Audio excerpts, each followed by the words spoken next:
Bueno, buenos días a todos. Gracias a los que están en este momento en esta sesión. Sé que por la hora es complicado, pero voy a hacer mi mayor esfuerzo por entregar un contenido de valor para que ustedes lo puedan utilizar inmediatamente. Traigo una charla diferente. Durante los 2 días hemos tenido charlas muy técnicas, charlas que probablemente algunos de ustedes no entienden el detalle del contenido. La que yo traigo es un poco más general, es un poco más orientada a la parte corporativa, a la parte ejecutiva y entregar un valor. El título de la charla es Cuando el pentest falla, pero la seguridad gana.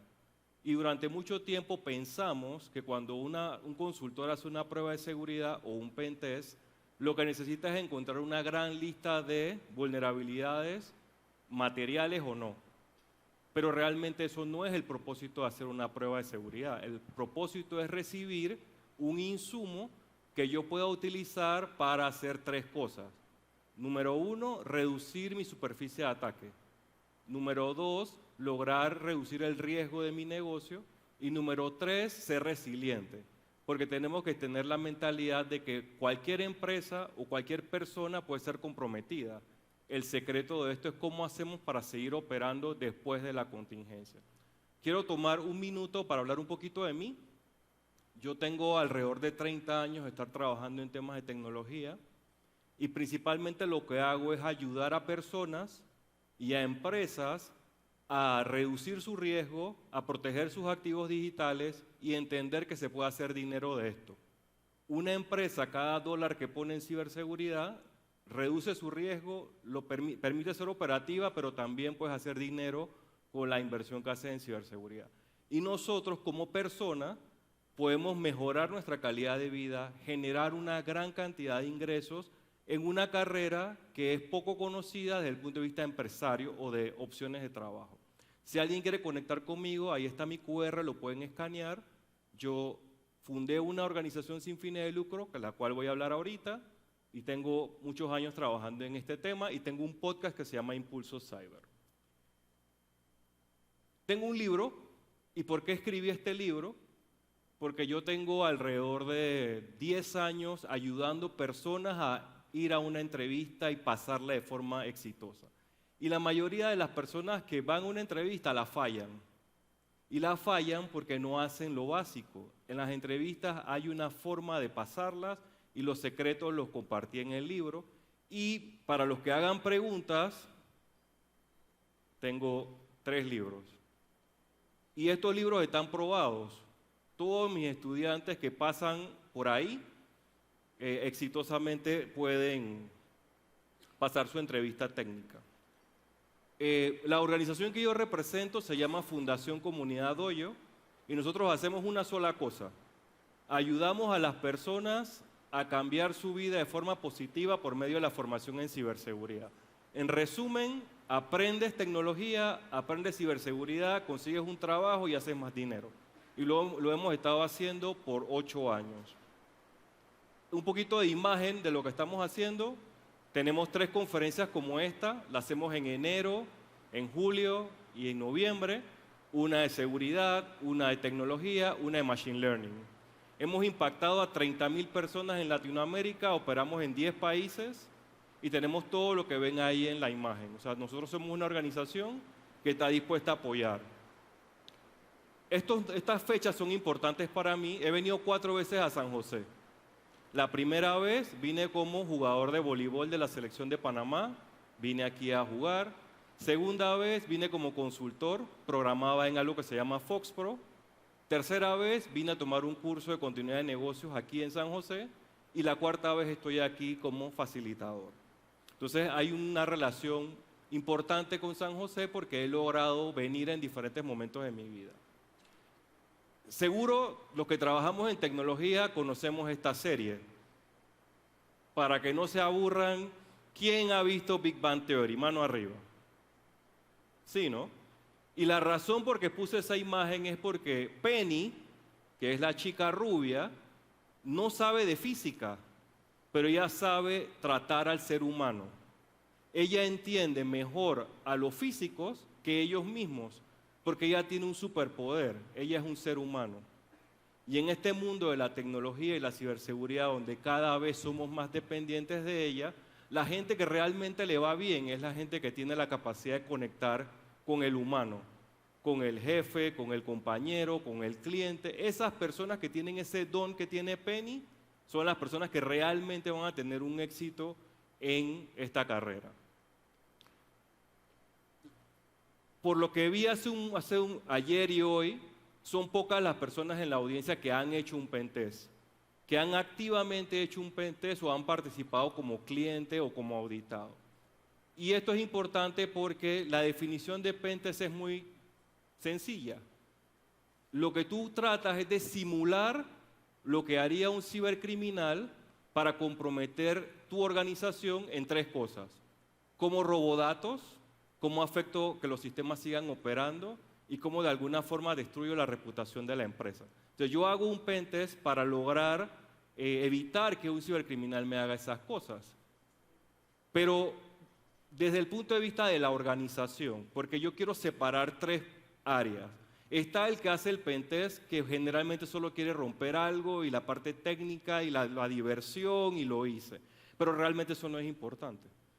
Lo importante es del lado de la empresa, yo como empresa, como negocio, como directivo, realmente mis preocupaciones son tres. Yo quiero asegurarme de evitar pérdidas. Yo no quiero que mi negocio pierda plata por un cibercrimen. Yo no quiero tener una multa por un regulador porque yo no hice una prueba de seguridad. Y tampoco quiero tomar decisiones sin información. Por ejemplo, en la presentación que hizo Elser Pineda ayer, donde maravillosamente mostró cómo cómo detectó vulnerabilidades de una aplicación web. La pregunta es, ¿Elser es muy buen pentester o el desarrollador hizo un pésimo trabajo? Porque una aplicación web que se haga en este tiempo, con todas las vulnerabilidades que Elser encontró, deja mucho que decir del desarrollador y de la empresa que contrató el servicio. Entonces no sé si el presentador de ayer era muy bueno o el desarrollador era terrible. Entonces yo como empresario no quiero eso, yo quiero asegurarme de no perder dinero, de que no me multen y poder operar sin temor. Pero mi equipo técnico tiene otra función, ellos tienen que asegurarse que la aplicación no tenga vulnerabilidades, que no sea explotable, cumplir con diferentes requisitos. Pero el pentest es un resultado de que yo como empresa quiero contratar a alguien que lo haga. Entonces lo que realmente necesitamos es que más empresas, más personas entiendan el valor de esto, para que ustedes los pentesters tengan más trabajo. ¿Me siguen? ¿Qué pasa si un pentest no encuentra hallazgos materiales? Y voy a regresar a ayer. Alexander hizo una presentación donde usó Machine Learning para saltar vulnerabilidades de un EDR. Pero la pregunta es, si él hubiese tenido menos tiempo para hacer la prueba, ¿hubiese podido pensar en alternativas de Machine Learning para lograr su objetivo? Tal vez no. Entonces, tal vez el informe de él hubiese salido sin objeciones, sin riesgo material, pero el cliente era vulnerable. Entonces, el punto es, ¿tengo suficiente tiempo para hacer la prueba o no? ¿Cuál es el problema no tener un hallazgo material? Entonces, vamos a ver dos caras de la moneda. Hice este pentest y no encontré nada. Pero yo como el cliente recibí un informe que dice, todo está bien, yo tengo que dudar o no tengo que dudar. La primera pregunta es, bueno, ¿qué pasa? ¿No tuviste hallazgos porque realmente no habían? ¿Porque no tuviste tiempo para hacer lo que tenías que hacer? ¿O no tenías el conocimiento necesario para hacer la prueba? Entonces lo primero que yo tengo que hacer como auditado o como empresa es dudar. Yo quiero entender cómo hiciste la prueba, qué fue lo que hiciste, muéstrame, porque yo lo que quiero es poder llegar a esta parte, donde tú me demostraste que tienes metodologías adecuadas, que tienes un equipo con todas las certificaciones, que tienes experiencia en mi industria y que sobre todo hiciste todas las pruebas necesarias para detectar si mi sistema es vulnerable o no.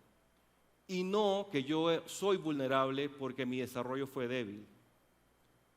La meta ahora y las personas que hacen pentest se van a encontrar con clientes complicados que tienen soluciones en la nube, que tienen equipos de defensor avanzados, y no es que tienes una aplicación web mal hecha, súper vulnerable, y salió bien el informe porque estaba mal hecha, sino que tú tienes que realmente demostrar que sabes, porque el defensor sabe más o igual o más que tú, y todo su ecosistema de defensa es fuerte.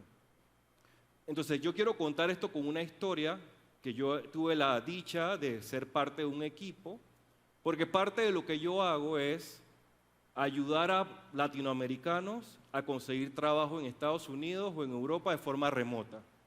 O sea, tengo clientes en Estados Unidos, me dicen, necesito un pentester latino y yo hago la conexión. En ese proceso asesoré a esta compañía que está aquí. Obviamente que el nombre lo cambié, pero es una empresa de Europa que tenía una necesidad puntual. Esto un poquito de la empresa. Ellos hacen algo interesante, lo voy a mostrar aquí.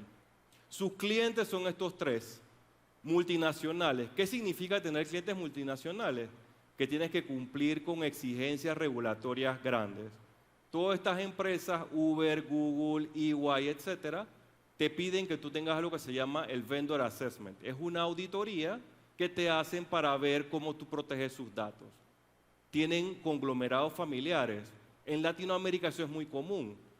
4, 5, 6, 7 familias que son dueñas de un país, que tienen muchas empresas y esta empresa es su proveedor de servicios.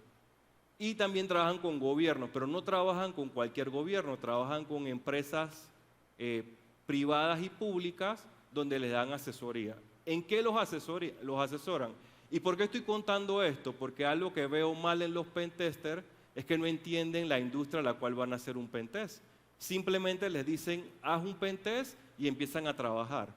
Pero no se toman el tiempo para entender la industria, quiénes trabajan ahí, por qué trabajan ahí. Entonces, ¿qué es lo que hace esta parte? Que aprendamos que hay que entender cuáles son los clientes de la empresa, cuáles son sus tipos de negocio, en qué países opera, etc. ¿Qué hace esta empresa? Hace 6 cosas interesantes. Y normalmente nosotros no nos exponemos a este tipo de clientes. Usualmente es retail, banco, seguro.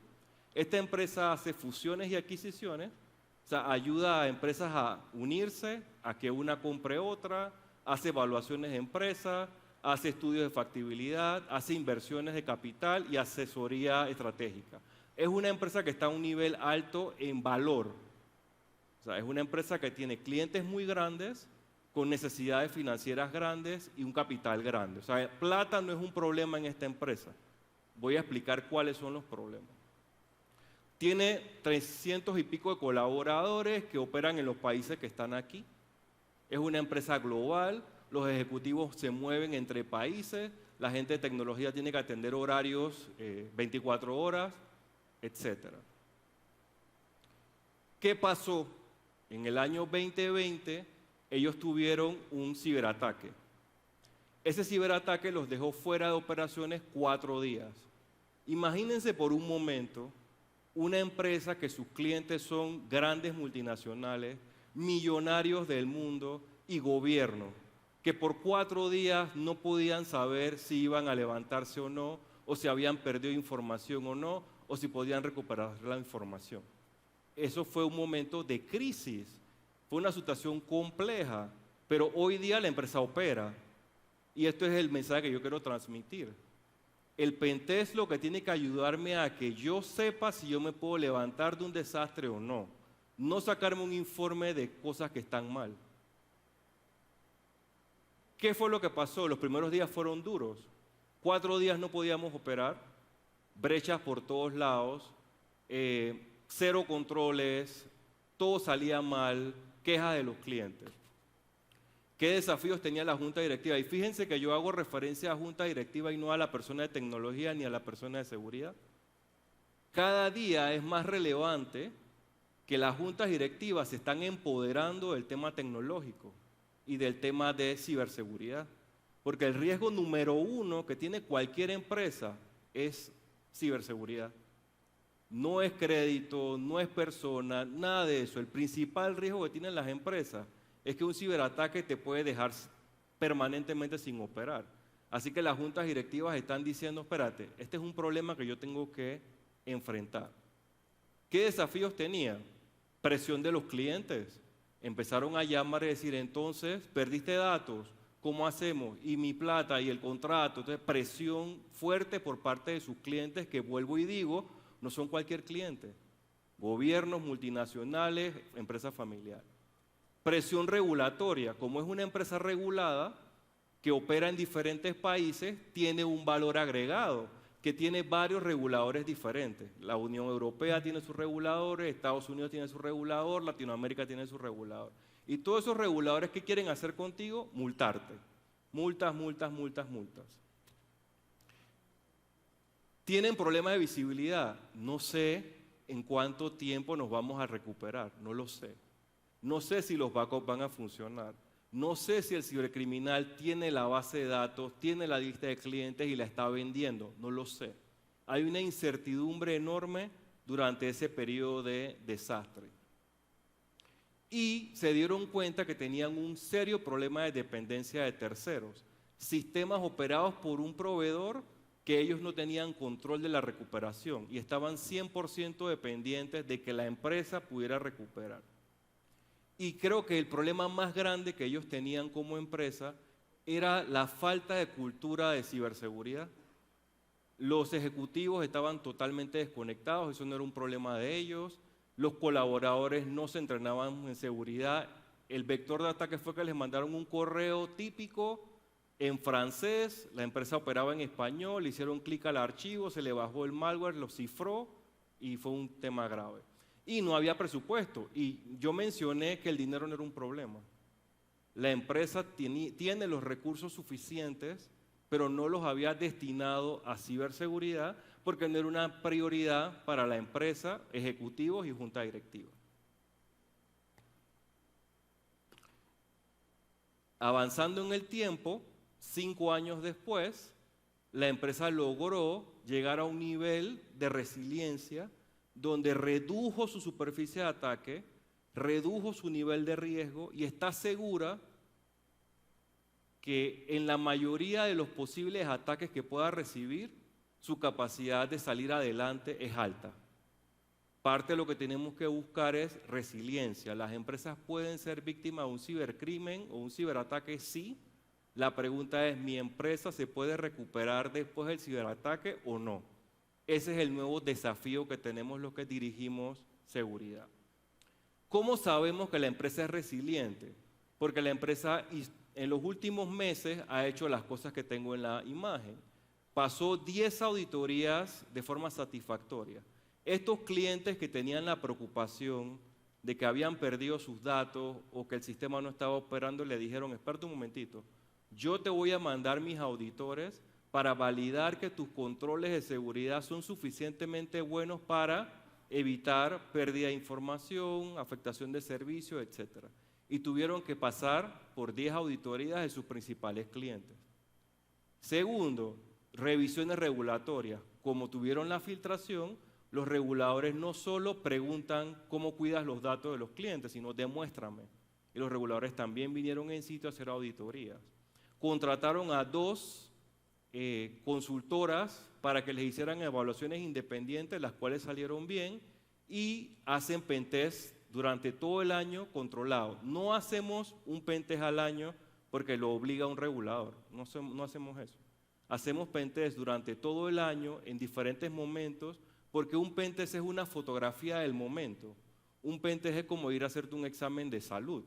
Si yo voy hoy al doctor y me hacen un examen, pero yo mañana empiezo a tomar, me porto mal, como mal, yo no puedo asumir que porque yo tenía un examen bien hoy, en 6 meses voy a estar bien, porque yo hice cambios materiales. Entonces, un pentest anual no sirve, solo es un elemento regulatorio.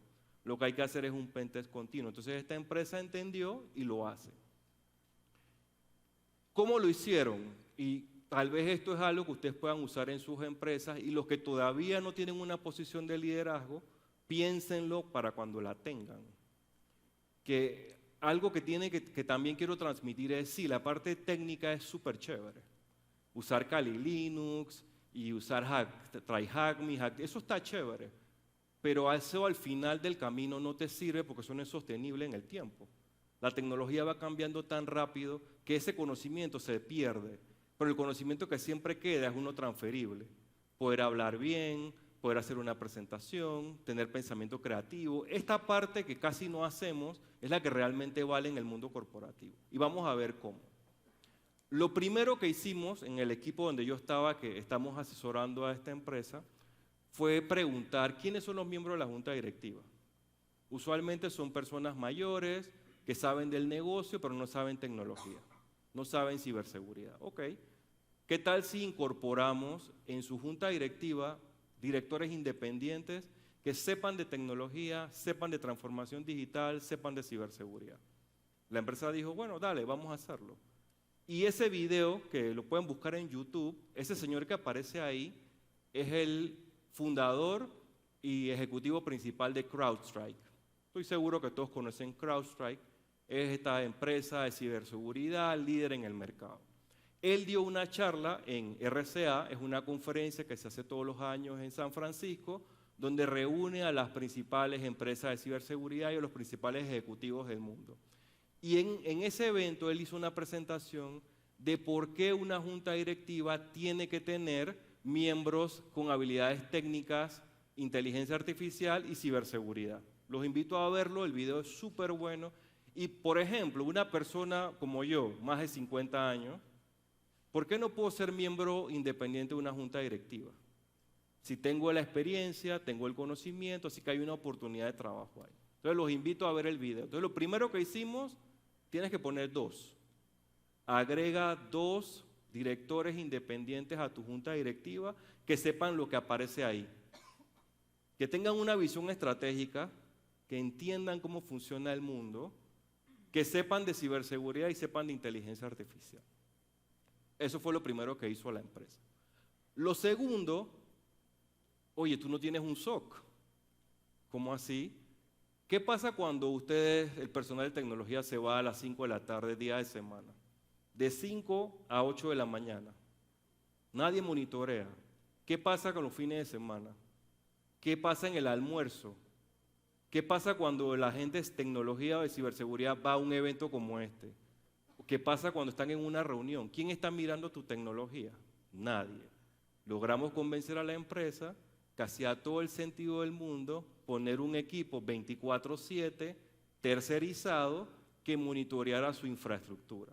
¿Dónde está lo bueno para Latinoamérica? Logramos convencerlos que por un tema de costos y de zona horaria era mejor contratar analistas de SOC latinos que sirvieran el nivel 1. Entonces logramos que al menos, creo que tenemos 18 muchachos latinos trabajando por una empresa global desde sus países, ganando el doble o el triple lo que ganan en su país, trabajando desde su casa. Como que hace sentido estudiar tecnología. Pero ¿dónde está el dato? Y quiero compartir. Para yo poder contratar a esos 18 muchachos, tenían que hablar inglés. El 6% de los latinoamericanos hablamos inglés. Solo el 6% de las personas que viven en América Latina hablan inglés, cosa que no entiendo. Si todos sabemos que el socio comercial número 1 habla inglés, los chinos hablan inglés, los finlandeses hablan inglés, los rumanos hablan inglés, pero los latinos no. Entonces, por suerte conseguí 18 muchachos que sabían de ciberseguridad, que hablaban inglés y que leyeron mi libro. Pasaron las entrevistas. ¿Ya? Hicimos un nivel 2 porque necesitas algún tipo de expertise. Son algunos latinos, ahí sí tuve que incluir a alguien de India, tengo a alguien de Pakistán, pero el equipo está diverso. Lo tercero que hicimos fue, oye, tú no puedes asegurarte que tu SOC funciona si tú no lo pruebas. Entonces desarrollamos esta metodología que aparece aquí. Dividimos las pruebas en 3 niveles. Estas son pruebas complejas, estas son pruebas de un nivel medio, estas son pruebas sencillas. Lo primero que haces, o qué es lo que queríamos que el SOC hiciera, porque ubíquense, ¿no? Yo tengo servidores, infraestructura, etcétera, pero tengo una empresa que monitorea que todo eso esté bien. ¿Cómo yo sé que esa gente monitorea? Ejemplo básico, apagas un servidor, te tienen que llamar. Si no te llaman es que no están monitoreando. Eso es lo más básico. Pero entonces, ¿qué empezamos a hacer? Pruebas atómicas. ¿Qué es una prueba atómica? pruebas algo puntual. Por ejemplo, nadie debe poder crear un usuario administrador en un sistema operativo, por ejemplo. Eso no debe poderse. ¿Sabe si se puede? No sabe. Entonces hacemos una prueba atómica. Hacemos que en un ejercicio alguien escriba un comando para crear un usuario administrador en una estación de trabajo. El SOC tiene que generar una alerta en su SIEM y el protocolo debe ser: llama por teléfono, manda un correo, haz una acción. Y tú validas que el SOC haga lo que supuestamente tiene que hacer en una prueba atómica. Es una prueba sencilla para probar una función específica. Cuando ya te das cuenta que el SOC medio que funciona, lo complicas más. Ahora vamos a hacer una simulación de ataque. ¿Qué significa simulación de ataque? Usamos una herramienta como Infectious Monkey o algo de esas herramientas, Caldera, por ejemplo, la pones a correr en la red y haces que haga miles de ataques o cientos de ataques. El SOC tiene que responder. Y luego haces ejercicios púrpura. ¿Qué significa eso? Que en una sala pones a los pentesters, pones a los defensores y se ponen de acuerdo. Tu pentester tira un ataque, él hace el ataque. Defensor, ¿lo viste en tu log? Sí lo vi. ¿Lo detuviste? No. ¿Qué fue lo que hiciste ofensivo? Yo hice esto. Defensivo, arréglalo. Vamos otra vez. Y durante varios días estamos haciendo esa prueba. Tú atacas, ellos defienden y tomamos nota y vamos tuneando el sistema. Luego empezamos a hacer pruebas de intrusión, pero la prueba de intrusión la separamos en 3. Prueba continua automatizada. Si tú tienes una aplicación web, tú tienes un pentest activo que está haciendo pentest todo el tiempo. Por ejemplo, si le cambian el certificado de seguridad, porque eso hay que renovarlo, pero no lo pusieron bien, este sistema que está monitoreando 24 horas se da cuenta que el certificado tiene un problema y llama la atención. Así que tú todos los días estás monitoreando o haciendo pentest de aplicaciones web o móvil. Luego haces una prueba mensual y luego haces una a necesidad, cada vez que vas a sacar un sistema, etc. Y al final, que es la parte más complicada y la parte más interesante, es contratar un servicio de emulación de adversarios, que es diferente al de simulación, y voy a explicar por qué. En emulación yo me fijo cuál es el grupo criminal, que puede ser un grupo criminal rusoparlante, norcoreano, etcétera, o puede ser un grupo criminal comercial, un cibercriminal, y me fijo quiénes están atacando la industria en la que yo estoy. Si yo trabajo en banca, ¿cuáles son los grupos criminales que están atacando los bancos en el mundo? ¿Cuáles están atacando a Centroamérica? ¿Cuántos están atacando a empresas del tamaño de la mía? Y yo saco esos grupos criminales. Estudio cómo atacan. Ah, mira, ellos le envían un correo a los ejecutivos con este subject y hacen esto. Entonces yo voy a simular eso. Yo voy donde mi equipo de Red Team o mis pentesters le digo: no vas a usar nada de Kali Linux, yo no quiero eso. Yo quiero que tú mandes un correo así, así, así, para ver qué pasa. Tú vas a simular exactamente lo que hace el grupo criminal, para darte cuenta si tu sistema de detección para ese ataque. Y ahí le agregas algo interesante que se llama la inteligencia de amenaza. Si yo sé que un banco en Colombia recibió un ataque específico, y yo también soy banco, vamos a ver si ese ataque nos lo hacen a nosotros, si tenemos un problema o no. Pero esto no lo hacemos cuando pasa el incidente, porque muchas empresas contratan el SOC y no lo prueban. Entonces, ¿nosotros qué le dijimos a este cliente? Primero, pon en el equipo principal gente que sepa. Junta directiva, pon gente que sepa, cuando nosotros vamos a hablar con ellos nos digan presupuesto aprobado, y no tenemos que discutir nimiedades.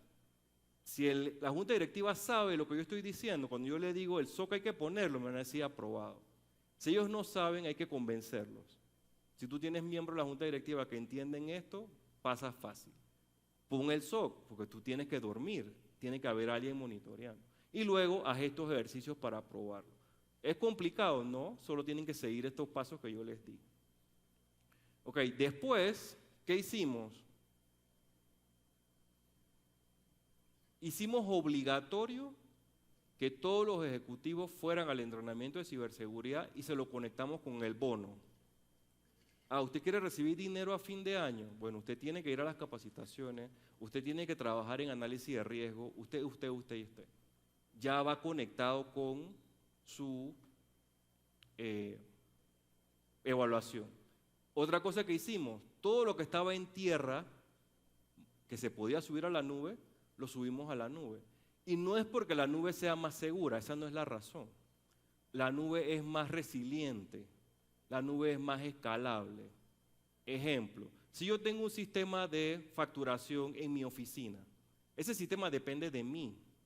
Si yo tengo un sistema de facturación en un proveedor de un tamaño importante y con una estructura de seguridad, todo el equipo de él cuida mi sistema de facturación.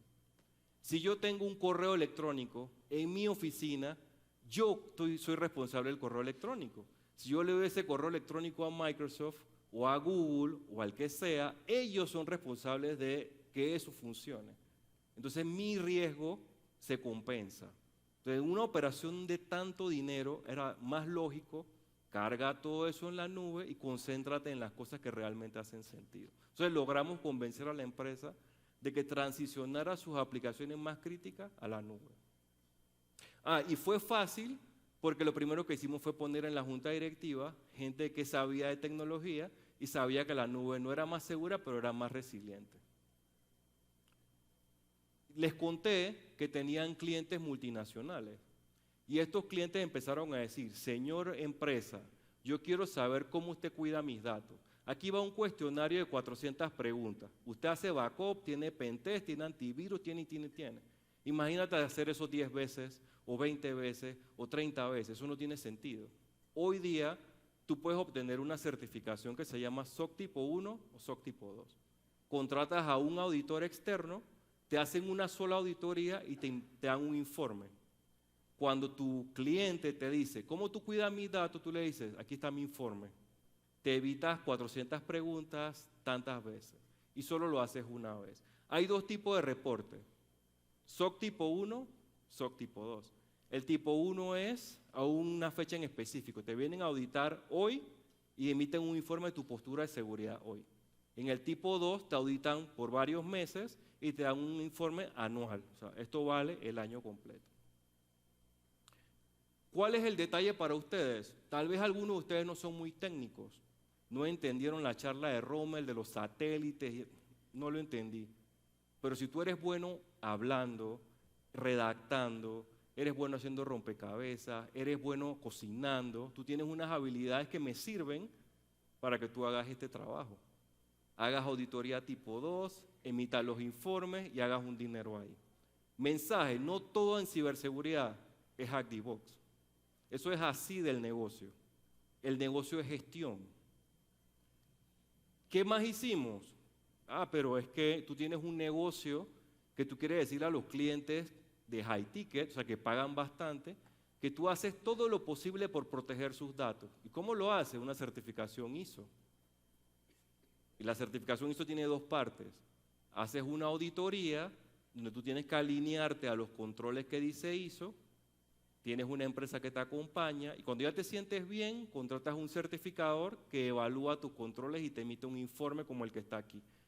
Ellos te emiten este informe, permíteme aquí, el informe, esta fue la empresa que usamos, es una consultora, te emite un informe y aquí abajo dice tu nombre, el nombre de tu empresa.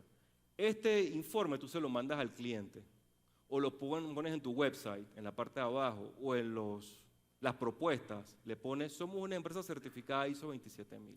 Eso tiene un valor enorme para la parte de negocio. ¿Se acuerdan que yo le dije que la ciberseguridad sirve para hacer dinero? Ese dinero sirve, o sea, ese informe sirve para decirle a un cliente potencial, te voy a cobrar esta cantidad de dinero porque yo tengo inversiones en ciberseguridad para proteger tus datos. El cliente dice, bueno, hay que pagar un poquito más adelante. Les mencioné pues que hicimos distintos tipos de pentest y no hicimos el típico pentest anual que lo haces por regulación. Y hicimos otras cosas interesantes que tengo ahí listadas. Todas las reuniones de junta directiva presentábamos estos KPI que están aquí.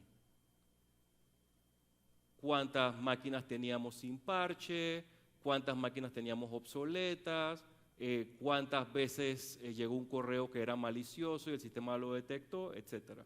Creamos un comité de tecnología que cada trimestre le presentaba a la junta directiva sus hallazgos, y esto fue lo que más nos gustó. Logramos colocar en los bonos el resultado de las auditorías y las certificaciones. Porque usualmente, ¿qué pasa? Sí, vamos a certificarnos ISO 27000. Persona de contabilidad, tienes que hacer esto. Es que no tengo tiempo, tengo que hacer el día a día. No, espera, usted tiene que hacer el tiempo porque aquí hay un dinero extra para usted. Entonces logramos que la empresa entendiera que si tú querías que alguien hiciera algo más, tenías que darle un incentivo económico. Y otra vez, esto que yo estoy diciendo no es que todas las empresas lo van a hacer, porque esta empresa tenía el recurso financiero y la motivación para hacerlo, pero uno puede hacer dentro de su presupuesto lo que conviene. Hicimos muchas campañas de phishing. Todos los días le mandábamos un correo malicioso para ver quién caía en la campaña y inventamos algo que se llamaba el Clicker Club.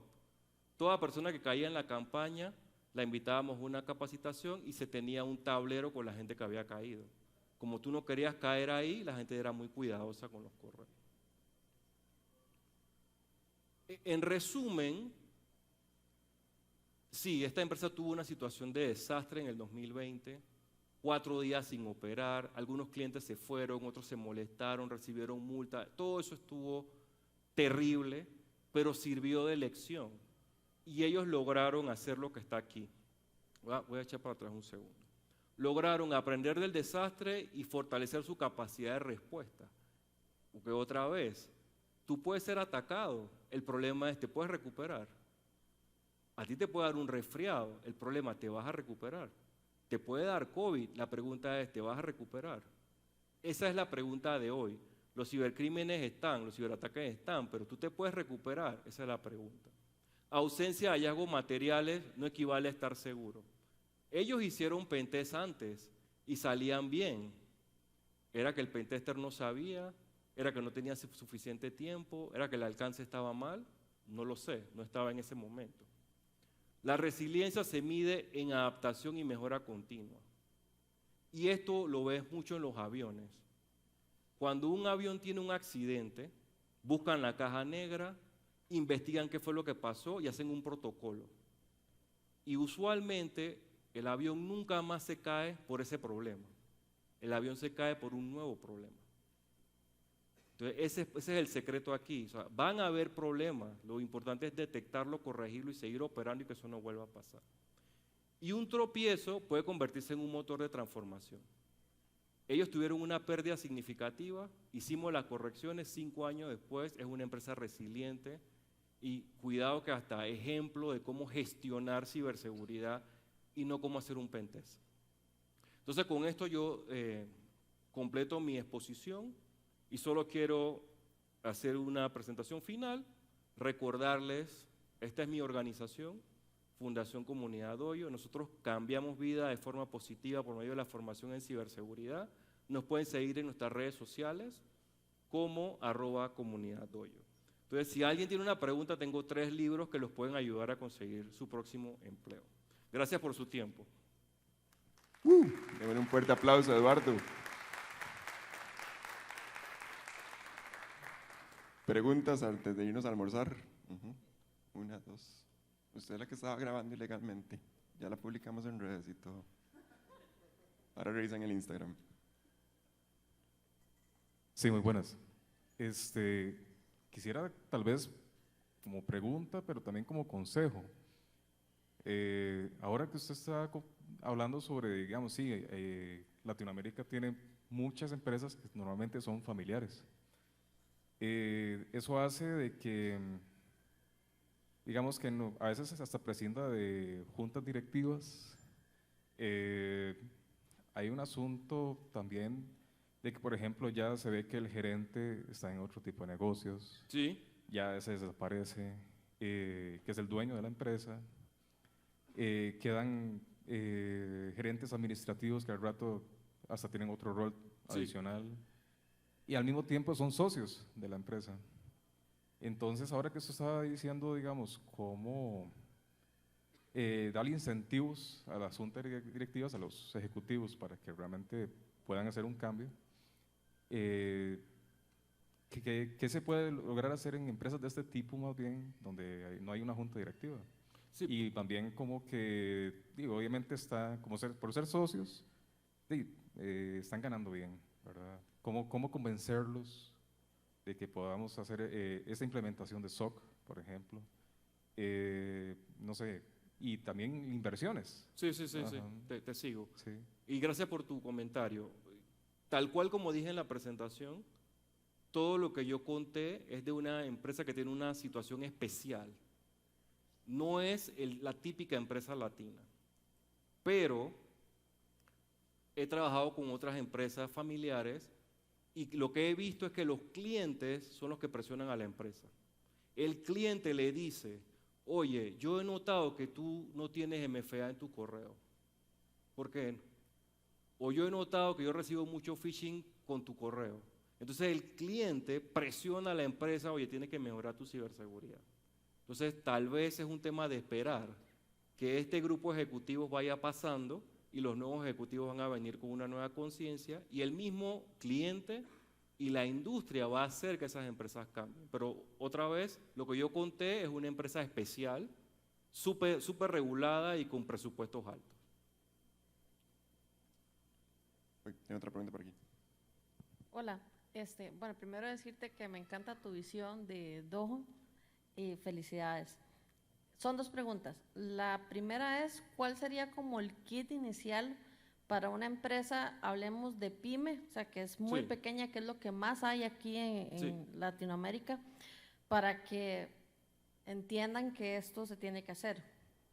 Y número dos es a nivel gubernamental. Si no hay una licitación, no hay ciberseguridad, ¿verdad? Entonces, ¿cómo hacemos? Tal vez una ley, yo no sabría cómo expresarlo, pero que sea ya regulatorio, o sea, que exista la ciberseguridad, porque por lo menos el gobierno de Costa Rica tiene que garantizarnos a nosotros la seguridad de los datos y nadie lo reclama. Entonces, esos son los dos puntos. Excelentes comentarios y preguntas. Bueno, vamos con la primera. Las pequeñas y medianas empresas cada día se están implementando más estrategias. Y parte de tu estrategia es cómo tú te aseguras de entregarle el mayor valor a tu cliente. Y ese valor se logra cuidando sus datos. Entonces, si una pyme primero empieza a entender que tiene un compromiso con el cliente, que la ciberseguridad es un riesgo latente y que tiene que asegurar la continuidad de su negocio, ya la empresa sabe que ciberseguridad es una prioridad. O sea, lo primero que yo haría es tratar de crear conciencia en ese grupo de ejecutivos de que tú te debes al cliente, que tú te debes al negocio. O sea, si tienes un ciberataque, dejas de operar. Cuando ya ellos entienden eso, luego pasaría a implementar. Hay algo que se llama CIS, CIS, que tiene los 10 controles básicos de ciberseguridad que tiene que tener cualquier empresa. Y te los listan, te los explican y te hacen recomendaciones. Por ejemplo, lo primero que hay que tener es un inventario de activos. Listado de las computadoras que tengo, listado de los programas que uso, etc. Esa norma se llama CIS, explica en detalle cómo hacerlo y por qué hacerlo. Eso con respecto a la primera pregunta. La segunda es un poco más compleja. Pero en Costa Rica entiendo que ahora hay un clúster tecnológico que está viendo temas de ciberseguridad. Lo puedes buscar, clúster CR, lo leí por ahí. Y deberían, no sé si ustedes tienen una ley de protección de datos ya, pero de donde yo vengo en Panamá tenemos una ley de protección de datos que obliga al gobierno y a las empresas a proteger mis datos. Y yo puedo ir a una agencia y denunciar violaciones. Por ejemplo, si a mí me llaman de un banco para ofrecerme una tarjeta de crédito y yo no leí los datos, yo puedo ir a esta agencia, presentar una denuncia y pueden multar al banco. Entonces, no sé en Costa Rica la realidad, pero en Latinoamérica ya está pasando, que hay leyes para hacer eso. Y aquí hay otra pregunta, Raga. Okay. Vamos con una más y cerramos. Sí, porque nada más tengo 3 libros, entonces.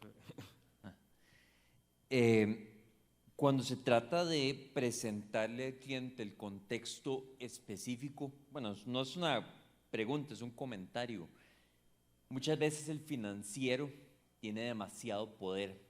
Entonces, el uso de herramientas como Return on Security Investment ayuda muchísimo a presentar esta estructura porque es cuánto perderías si no tenés esto implementado. Y al mismo tiempo, digamos, hay muchas ISOs que le ayudan a entender no good practices, better practices. Entonces, ¿cómo haría, digamos, cómo debe hacer la empresa para estar en un rango apropiado a nivel de marco regulatorio? Nosotros en Latinoamérica regularmente lo que utilizamos es el marco regulatorio español, que está muy establecido. Sí.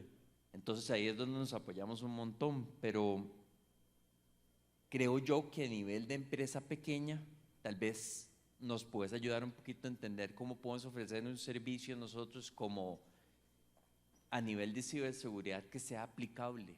Sí, claro. Porque creo que, digamos, muchos no tienen la plata para poder decir, vamos a poner un SOC. Pero no es un tema de plata. Ajá.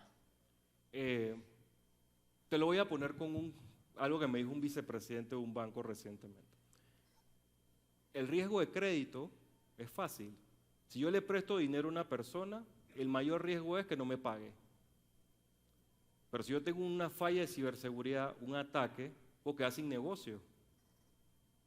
Si tú eres una microempresa, una mediana empresa o una gran empresa, el riesgo que tú tienes es dejar de operar. No necesito hacer ningún análisis de retorno, no, porque si en la junta directiva y en los dueños entienden que esto te puede dejar sin operación, la conversación es otra. Pero hasta donde no logren que el ejecutivo principal o los propietarios entiendan que tú puedes perder un negocio que te tocó 30 años construir, no va a servir nada de los PowerPoint que tú hagas. Por eso que hay que hablarle directo y decirle, oiga señor, usted va a perder el negocio. Y si tú logras que ellos entiendan eso, la dirección viene de arriba hacia abajo. Por eso que en nuestro caso, nosotros nunca hablamos con el de tecnología, nunca hablamos con el de seguridad, nunca hablamos con el de finanzas. Nosotros hablamos con los dueños de la compañía, o en este caso los accionistas, la junta directiva, y ellos, cuando se convencieron, empezaron a empujar hacia abajo. En el caso que decía el compañero, la empresa familiar, tienes que lograr que los familiares entiendan el riesgo y operen. Tengo los 3 libros, así que paso por ahí se los entrego, o quieres que suban por una fotito. Pasen por aquí, vengan, acompáñenos para darles un Sí, aplauso. para que se tomen una fotito ahí y yo pueda demostrar que los entregué. Y muchísimas gracias por su Bueno, tiempo. démosle un aplauso bastante fuerte a Eduardo. Muchas gracias por acompañarnos desde Panamá.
Excelente. Sí, bueno, muchas gracias. La verdad estamos realmente contentos de poder ser parte de esta 8ª edición del Fund y sobre todo con un tema tan importante, ¿verdad? Y que está tan en auge ahora en todo lo que es la comunidad de cybersecurity como es el aseguramiento de APIs. La idea de hoy es que podamos responder tal vez algunas preguntas que pueden tener con respecto al tema. Por ejemplo, ¿qué son APIs y por qué son tan importantes en nuestro día a día? ¿Cuál es el rol de ellas en el día a día? ¿Cómo asegurar los APIs y por qué es tan importante asegurarlas? Ok, entonces, para ver un poco el tema de la agenda, como mencioné previamente, vamos a ver qué son APIs y por qué son necesarios. Retos a la hora de asegurar los APIs. Vamos a hacer un poco sobre lo que es el OWASP Top 10 y los casos reales de empresas que sufrieron algún tipo de incidente relacionado a APIs. Y para ir cerrando, vamos a ver un poco lo que son principios básicos para asegurar APIs y si el tiempo nos permite, vamos a tener un Q&A section. Okay. Ahora, ¿qué son APIs y por qué son necesarios? Okay. Una interfaz de programación de aplicaciones, o API por sus siglas en inglés, es básicamente un conjunto de reglas y protocolos que nos permiten construir e integrar aplicaciones. Entonces, los APIs permiten que las aplicaciones, por ejemplo, las que usamos en nuestro celular, cuando estamos navegando en la web, se comuniquen sin que nos demos cuenta. Y incluso los chatbots, que son más utilizados día a día, utilizan APIs para hacer las consultas y devolvernos respuestas con información relevante y en tiempo real. Ahora, ¿cómo funcionan los APIs? Para hacer esto o ilustrarlo de una manera un poco más sencilla, vamos a hacer una analogía. Supongamos que Sebas está en un restaurante y desea ordenar una hamburguesa. Entonces, el mesero le toma la orden y le pide al chef que prepare una hamburguesa siguiendo la receta de costumbre. Entonces, el chef prepara la hamburguesa y una vez que está lista, se la entrega al mesero para que éste se la entregue a Sebas. Entonces, si reemplazamos a Sebas con el cliente, a un mesero con el API y al chef con el servidor, tenemos que un cliente realiza una solicitud al servidor por medio de un API. Entonces el servidor recibe la solicitud, la procesa y le devuelve la respuesta a Sebas, perdón, al cliente, por medio de este mismo API. Ahora, esto es un ejemplo sobre simplificado, ¿verdad?, de cómo funcionan los APIs, ya que en el mundo real pueden haber muchos otros dispositivos de por medio, incluyendo API gateways, reverse proxies o incluso un CDN. Ok, entonces como pueden ver, los APIs están literalmente en todas partes. Nos pueden ayudar desde controlar, por ejemplo, reactores nucleares, hasta darnos información sensible o personal, como por ejemplo en la industria de lo que es banca y finanzas o la industria médica. Entonces, los APIs nos ayudan mucho a lo que es la integración y comunicación de aplicaciones, facilita mucho esa integración, a tal punto que el 98% del tráfico, perdón, 89% del tráfico alrededor de Internet es relacionado con API traffics. Entonces, a partir de este momento, cada vez que escuchen a un tema relacionado con APIs, piensen que es un tema que se está hablando del 89% del tráfico que hay en Internet. Una frase que a mí me gusta mucho es APIs fuel the software that's eating the world, que viene siendo algo como los APIs son el combustible que alimentan el software que se está comiendo el mundo. Para mí, esa es de las mejores formas de describir qué es un API y cuál es el impacto que causa actualmente en nuestro día a día. Entonces, ¿cuáles son algunos retos a la hora de asegurar los APIs? Bueno, lamentablemente los APIs se han convertido en un vector de ataque sumamente atractivo para actores maliciosos, básicamente por 3 razones principales. La primera es que los APIs, como ya vimos, están en todo lado, están creciendo más de un 200% año con año.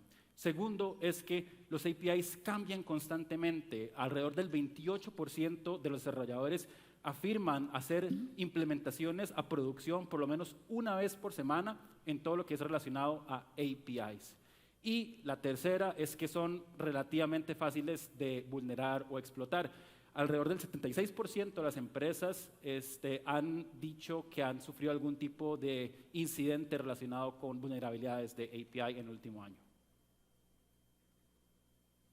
Entonces, Dan Barahona, que es uno de los profesores de IPSec University, que por cierto es un recurso gratuito y 100% recomendado en el caso de que quieran profundizar un poco más en todo lo que es seguridad de APIs, llama lo que es la tormenta perfecta. ¿En qué consiste esta tormenta perfecta? Básicamente son 3 elementos. Uno, como mencioné previamente, el 83% del tráfico en Internet es relacionado a APIs. 2, los APIs se han convertido en el vector de ataque más común en los últimos años. Y 3, honestamente, este es el punto que más me preocupa y más miedo me da, es que de todas las pruebas que se somete una API en la etapa de desarrollo antes de ser implementada a producción, solo el 4% está destinada a testear la seguridad del API. Entonces, como para ir cerrando un poco la idea, estamos diciendo que del 83% de todo el tráfico de Internet que se está convirtiendo en el principal vector de ataque más atractivo, solo se le está dedicando un 4% a su seguridad en etapas de desarrollo.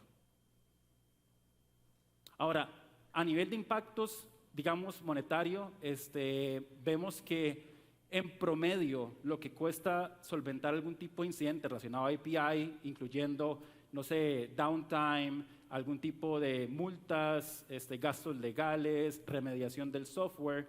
En el caso de Estados Unidos, en el último año fue de casi $600,000.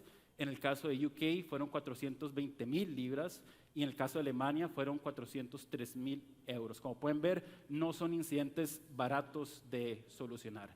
Pero va más allá de la implicación monetaria para una empresa.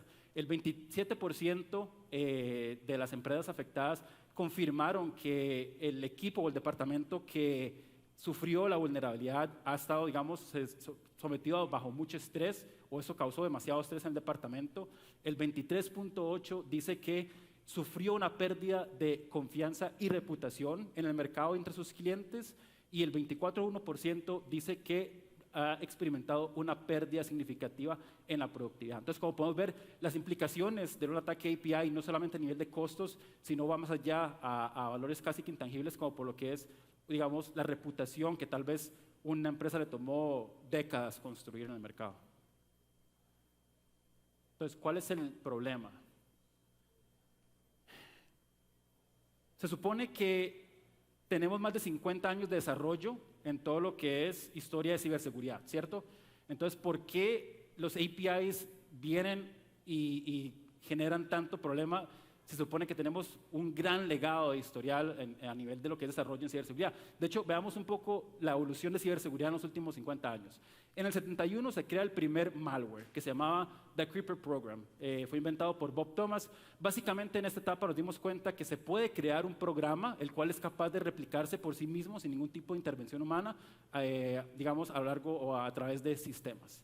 En el 88 se crea el primer firewall, que básicamente era muy sencillo, se dedicaba a lo que era filtración de paquetes, y 2 años después, en los 90, se crea el primer WAF, que nace a raíz del incremento en ataques, digamos, de web traffic, que genera esta necesidad de desarrollar un firewall más robusto que pueda inspeccionar más capas, digamos, o a nivel de aplicación.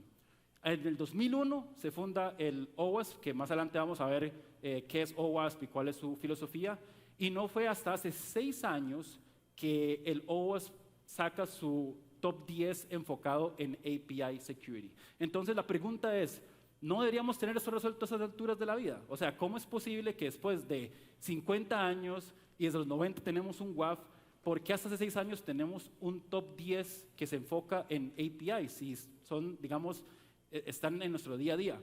Bueno, todo se resume en 2 palabras y son la lógica del negocio o business logic. ¿Qué pasa cuando la lógica del negocio se convierte en un vector de ataque? La situación es la siguiente: los APIs como GraphQL, REST APIs o SOAP APIs utilizan métodos de HTTP para comunicarse y transferir data. Entonces pueden utilizar los GETs, put, delete, post. Es muy similar al tráfico web. Entonces, ya que es demasiado similar al tráfico web, el acercamiento, la estrategia que se ha venido manejando es básicamente asegurar APIs como se aseguran un web server, básicamente con un WAF. Entonces, El problema es que el WAF solo va a ver la data a nivel de red, por así decirlo, pero no va a entender la lógica del negocio. Y voy a darles un ejemplo para que me entiendan un poco más a qué me refiero con la lógica del negocio. Supongamos que yo le quiero vender una propiedad, un edificio, un terreno a Erika. Entonces, vamos a hacer un documento donde indique que yo, Sebastián Vélez, cédula 111, le va a vender una propiedad, número de finca X, a Erika Ramírez, cédula 222, por un monto ahí X. Si yo analizara ese documento legal desde la perspectiva de un firewall, a mí solamente me interesa saber que hay un vendedor, un comprador, hay un bien que estamos intercambiando y un monto por el cual se va a intercambiar ese bien. Eso es todo. Siempre y cuando cada uno de esos valores tenga sentido para mí como WAF, o sea, son caracteres válidos, yo voy a permitir ese tráfico. Pero ¿qué pasa? El WAF no tiene, digamos, la perspectiva o el contexto de saber, por ejemplo, yo en verdad soy el dueño de esa propiedad, o yo tengo los derechos y permisos para poder venderla, o por ejemplo, Erika tiene los permisos para poder comprar ese bien, o si acaso, digamos, ese bien está hipotecado o algo, se puede vender o no. No hay nada de contexto ahí por parte del firewall. Entonces, también vemos que en el ecosistema de APIs, los APIs no solamente viven en la red, sino que van más allá. En este ejemplo, imaginemos que donde dice API Endpoints, el rectángulo verde, es una aplicación. Entonces, como pueden ver, esta aplicación está compuesta de varios API Endpoints. Por ejemplo, puede tener una función de procesar las órdenes, puede tener una sección donde usted puede ver el shipping o el tracking, cómo va el paquete, puede tener tal vez un programa de lealtad para los clientes y puede manejar aspectos como inventario o billing. Cada una de esas funciones que tiene la aplicación por sí, digamos, como un todo, son independientes y son manejados por APIs independientes. Ninguno de los APIs tiene contexto de qué hace en sí para toda la aplicación o su relación con los otros APIs. Ellos simplemente procesan instrucciones que reciben y las ejecutan. Eso es todo. Entonces, por ejemplo, los WAFs y los API Endpoints nos pueden ayudar como, por ejemplo, con ataques de SQL injection, cross-site scripting o DDoS, pero hasta ahí, como mencioné previamente, si la data es válida y digamos que jugamos dentro de las reglas de juego de programación y de las reglas del firewall, la data va a pasar y va a seguir y va a llegar hasta el API Endpoint. El problema es que no se queda ahí. Los API Endpoints o los APIs pueden contactar otros APIs. Por ejemplo, pueden contactar third-party services, pueden contactar otras aplicaciones internas, como, no sé, el Departamento de Recursos Humanos, de Finanzas, o incluso pueden contactar hasta external cloud providers como AWS, Google Cloud o Azure. Entonces, es un tema donde no solamente se queda en la infraestructura, sino que los APIs pueden tener acceso más allá de la infraestructura del cliente. Okay. Ahora vamos a hablar un poco de OWASP Top 10 y los casos reales. Entonces, OWASP es una comunidad abierta y sin fines de lucro que permite que las organizaciones desarrollen, integren y compren aplicaciones y API seguros. Okay. Entonces, bueno, vamos a ver algunos casos, ¿verdad?, que se relacionan con el Top 10. Y el primero es el caso del Olivia Chatbot. Entonces, McHire es la plataforma de contrataciones por medio del uso de un chatbot que utiliza el 90% de las franquicias de McDonald's. Entonces, en los candidatos, ¿verdad?, las personas interesadas en un puesto, ingresan e interactúan con el chatbot, el cual se encarga de administrar las pruebas de personalidad y recopilar, ¿verdad?, todos los datos del candidato. Entonces, acá, esto fue desarrollado por Paradox AI y dos investigadores de seguridad decidieron probar el bot después de leer en Reddit que el bot contestaba con oraciones sin sentido y muchas veces ni siquiera entendía las preguntas de los candidatos. Okay. Entonces, el primer problema detectado por los investigadores fue que en una de las interfaces de administración se aceptaban credenciales por defecto.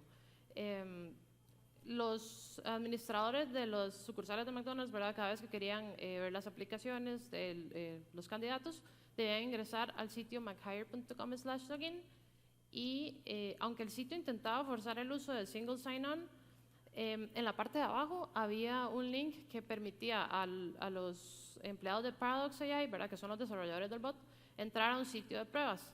En este sitio de pruebas o en este link es en el que se puede ingresar con estos credenciales por defecto, que dicho sea de paso son la contraseña más común y más vulnerable, por lo menos en la última década. Entonces, este usuario permitió a los investigadores entender cómo funcionaba la aplicación.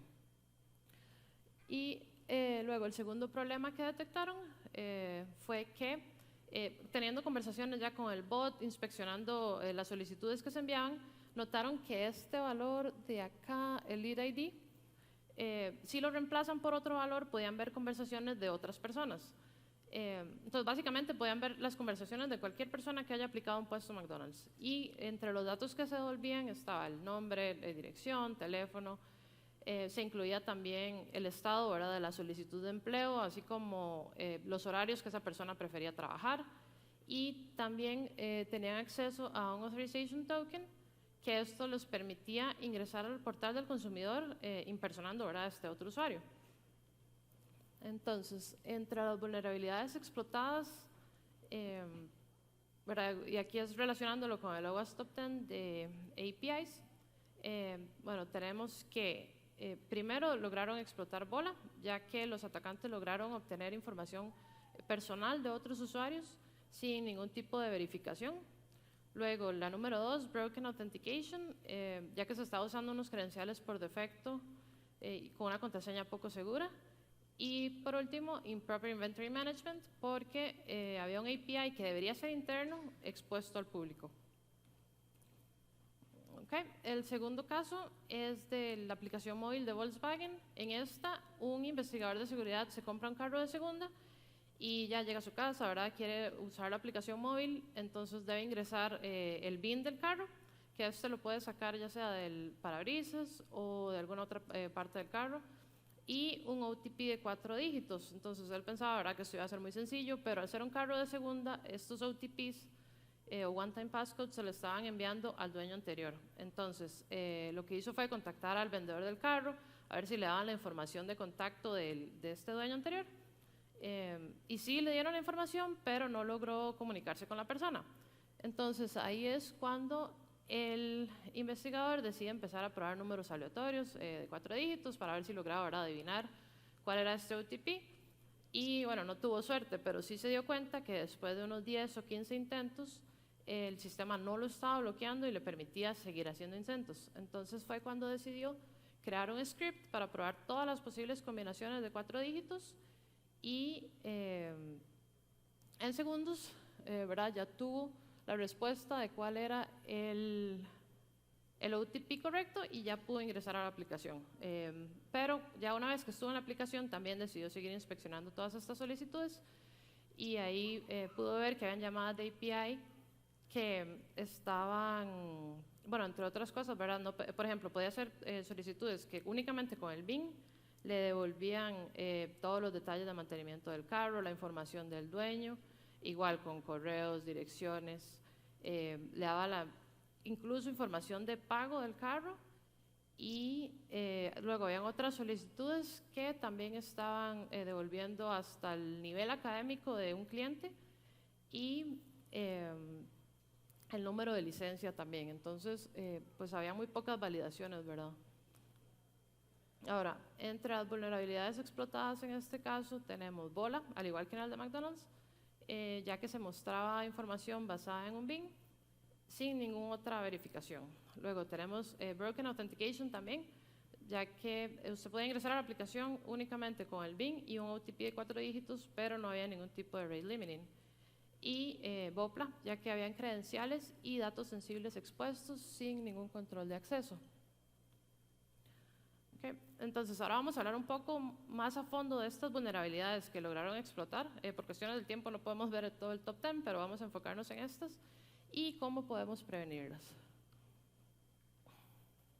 Entonces, la primera es Broken Object Level Authorization o BOLA. Y bueno, esta ocurre cuando los proveedores del API no tienen suficientes validaciones de autorización, entonces permiten a un usuario ver información sensible de otro usuario. Este es el riesgo número 1 de la lista, ¿verdad? Y los atacantes lo pueden explotar manipulando el ID de los objetos que se envían en la solicitud de la API. Entonces, estos IDs pueden ser un número entero, pueden ser secuenciales, puede ser un UUID o un string. Y normalmente van en el path, pero pueden también estar en el query string o como parte del body de la solicitud, incluso en los headers. Entonces, eso es un problema bastante común, ya que los servidores no pueden mantener rastro de las sesiones. Entonces necesitan tener este ID para saber qué accesos otorgar.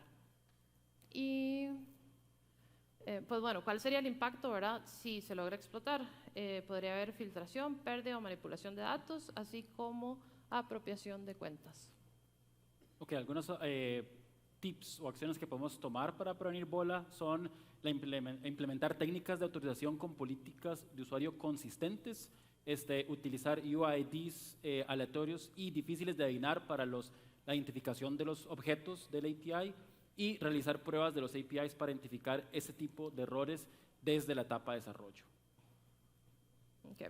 La segunda vulnerabilidad es Broken Authentication, y esto se refiere a cualquier vulnerabilidad en el proceso de autenticación, ¿verdad? Bueno, esto consiste en verificar que el usuario, en este caso el consumidor del API, sea quien dice ser. Y pues puede ser bastante complejo de explotar, pero sí hay bastantes herramientas que ayudan en esto. Ahora, todos los APIs que manejan datos sensibles deben estar autenticados, pero esto se puede dar también por ejemplo, cuando hay un manejo, cuando hay API keys que son débiles o fáciles de adivinar, cuando hay poca rotación de esos API keys, también cuando se usa, hay un uso inseguro de JWT tokens, o incluso políticas de contraseñas mediocres. Y acá de nuevo, si se logra explotar, el impacto sería que puede haber incluso apropiación de cuenta. Ok, acciones que podemos tomar para prevenir un poco lo que es el Broken Authentication sería implementar políticas robustas en el manejo de contraseñas, utilizar mecanismos como Multi-Factor Authentication, bloqueo de cuentas o Rate Limit y realizar pruebas de todos los posibles flujos de autenticación del API. Okay.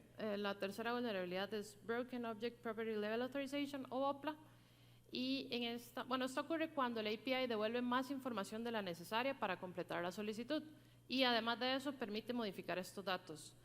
Si un atacante logra explotarla, aparte de pues, filtración de datos, ya que se permite la modificación, se podría dar también una escalación de privilegios que podría resultar en apropiación de cuenta.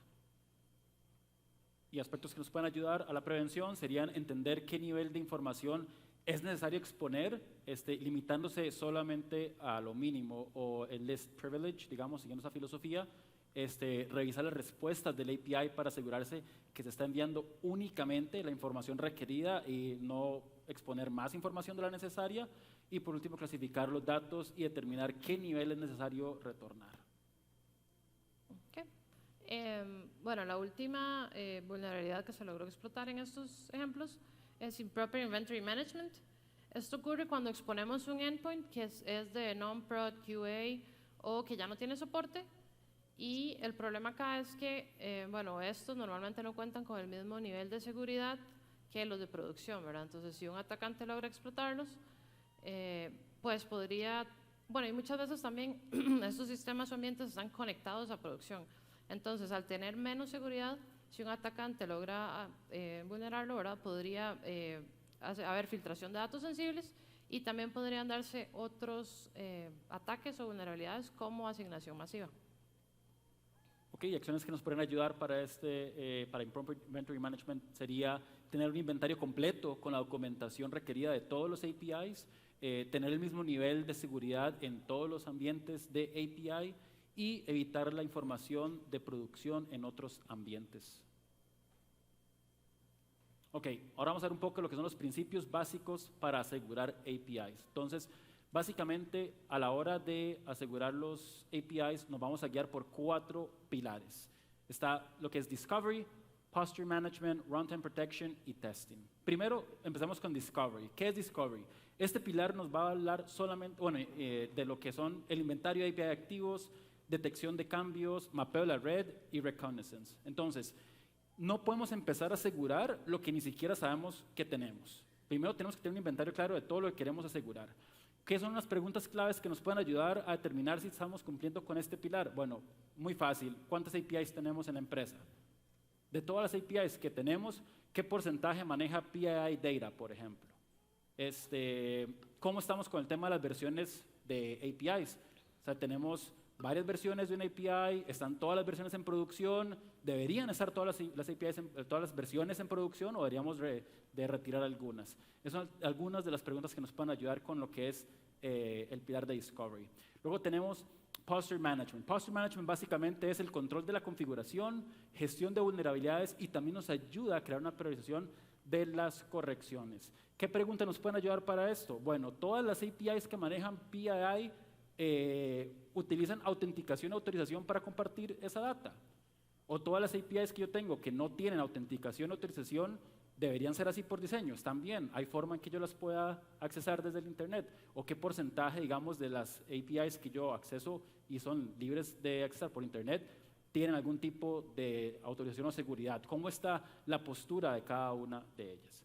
Luego tenemos Runtime Protection. Si bien la parte de Discovery y Posture son cruciales para evitar que el problema escale, necesitamos tener herramientas que nos ayuden a mitigar problemas en el acto.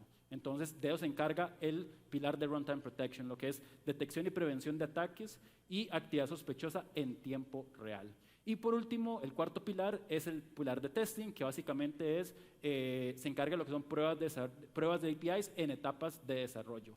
Hay una metodología que se llama Shift Left o Shifting Left, que básicamente habla de involucrar a los departamentos de seguridad en las etapas más tempranas de desarrollo de una API. Entre más temprano de la etapa de desarrollo esté involucrado el departamento y la gente de arquitectura de seguridad, más fácil va a ser mitigar, digamos, implementar APIs en producción que puedan tener alguna vulnerabilidad. Y tomar acción es mucho más sencillo en un ambiente de desarrollo que intentar arreglar o remediar una API ya en producción que está siendo utilizada por millones de usuarios. Okay. Ahora vamos a ver algunas de esas prácticas que podemos implementar desde las etapas iniciales del desarrollo que nos van a ayudar a tener APIs más seguros. La primera es tener una política de versionado y retiro. Entonces, cada vez que sale una versión nueva de un API, puede cambiar la forma en que se autentica, qué datos devuelve, y es necesario contar con versionado para poder publicar esta nueva versión sin afectar las aplicaciones existentes que estaban haciendo uso de este API anterior. Entonces, entre los tips o cosas necesarias, ¿verdad?, para asegurarlos o para la política de versionado, es necesario incluir el número de versión en el URL o puede estar también en un header.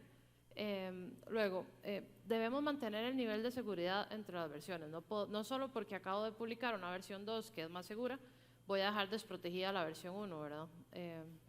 Y por último, la documentación siempre es crucial. Es importante documentar qué cambios tengo entre la versión 1 y la versión 2 para que los clientes sepan, ¿verdad?, qué es lo que se está mejorando. En términos de políticas de retiro, es importante avisar con anticipación 6 o 12 meses antes, dependiendo del uso del API. Luego hay que monitorear el uso de estos APIs que se van a retirar para ver qué clientes están aún consumiendo estos APIs. Y bueno, se puede llegar, ¿verdad?, a hablar con los desarrolladores para que ya se migren a la versión más nueva. Y pues también es necesario bloquear los accesos gradualmente. Se puede iniciar avisando por medio de los headers que se va a retirar una versión. Luego ya se puede empezar a limitar las funciones de esas versiones anteriores y ya por último retirarlo por completo.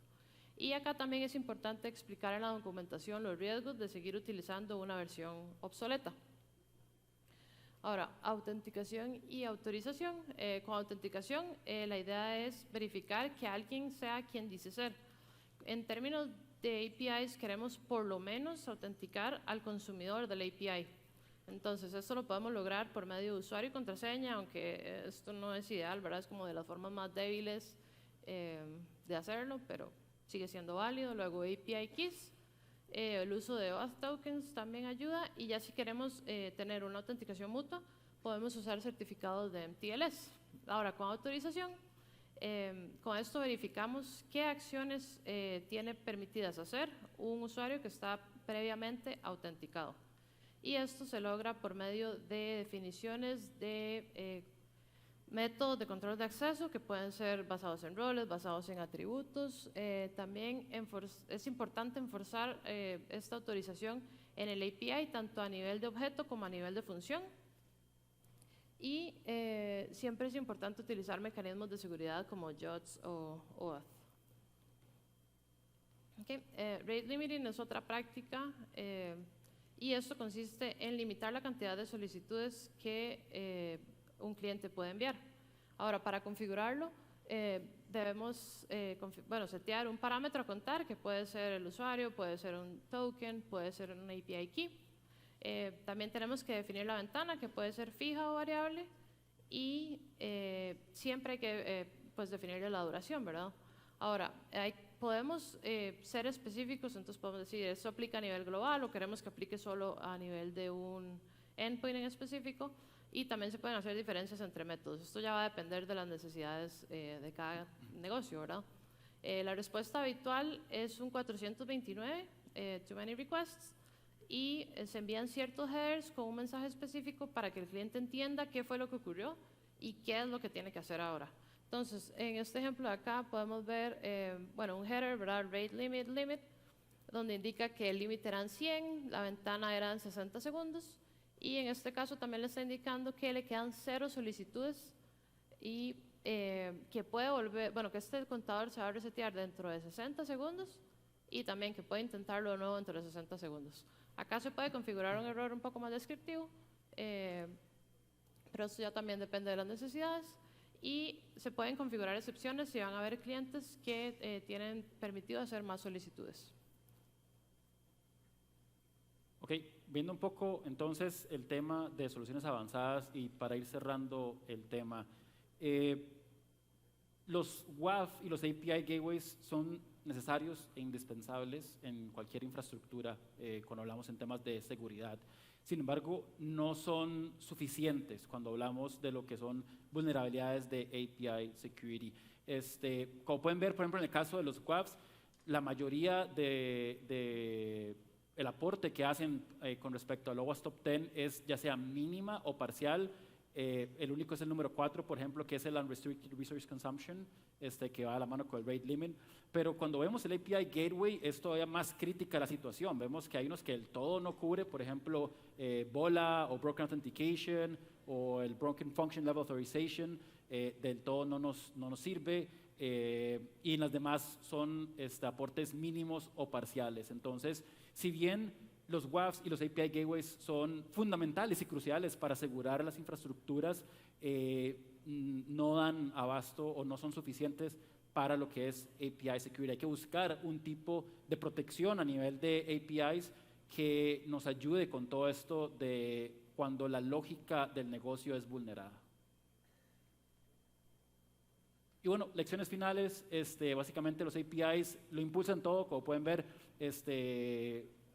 el mundo está evolucionando, yéndose a todo lo que es software based, entonces entre más hacia el lado del software vayamos, más dependencia hay de los APIs, las amenazas son completamente reales y tangibles, los incidentes confirman el nivel de riesgo que se experimenta y la defensa es continua. Si bien la tecnología cada vez avanza y nos ayuda a hacer la vida más fácil, lamentablemente hay gente que siempre busca cómo tomar ventaja de eso y pues distorsiona un poco, digamos, el objetivo final.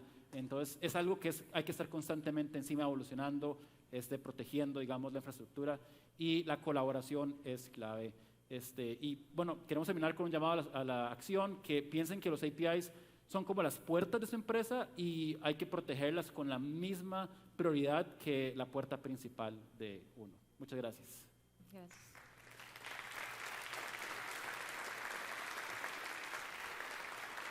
Muchas gracias. Preguntas que tengan para...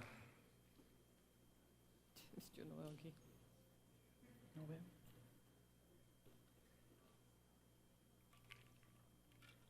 Hola, muy buenas tardes. Muchísimas gracias por la información. Estaba demasiado chusa. Yo tengo una pregunta respecto a los mensajes de error. Ustedes comentaron que se podrían hacer más descriptivos, pero ¿cuánto más descriptivos y qué tanto podría eso jugarnos en contra, más bien? Porque, vaya, hay muchos atacantes que lanzan el anzuelo y lo que pique. Pero ¿y si se está haciendo un ataque dirigido a una página específica y ya identificamos que vamos a tener un rate limit de 100 y que cada 60 segundos vamos a volver a tratar o podemos volver a tratar, y entonces parametrizamos cualquier herramienta que estemos utilizando para tratar de vulnerar ese API con esos límites y ya lo sabemos? ¿Qué tanto nos pueden más bien jugar en contra esos mensajes tan descriptivos a la hora de tratar de asegurar esas puertas? Sí, no, realmente estoy de acuerdo. O sea, en realidad, o sea, bueno, yo lo que estaba exponiendo, la verdad es que sí es posible agregar un mensaje, pero estoy de acuerdo con usted, no es ideal ser muy descriptivo, porque eso siempre se usa en contra, ¿verdad? Eso siempre va a pasar. Y en todo caso, bueno, en otras situaciones, como con aplicaciones web, siento que es más útil dar estos mensajes cuando hay usuarios, o sea, personas, ¿verdad?, detrás de eso, pero muchas veces los APIs en realidad sigue siendo otro dispositivo, entonces este error tampoco va a ser muy útil. Siento que en estos casos, por lo menos de rate limiting, es más útil los headers, ¿verdad?, que van a informar de qué es lo que está, o sea, cuando llegó al límite, pero igual siempre manteniendo o evitando dar información de más para que no jueguen en nuestra contra. Gracias por la pregunta. ¿Alguna otra pregunta? Si no, le damos un fuerte aplauso y muchas gracias. Gracias.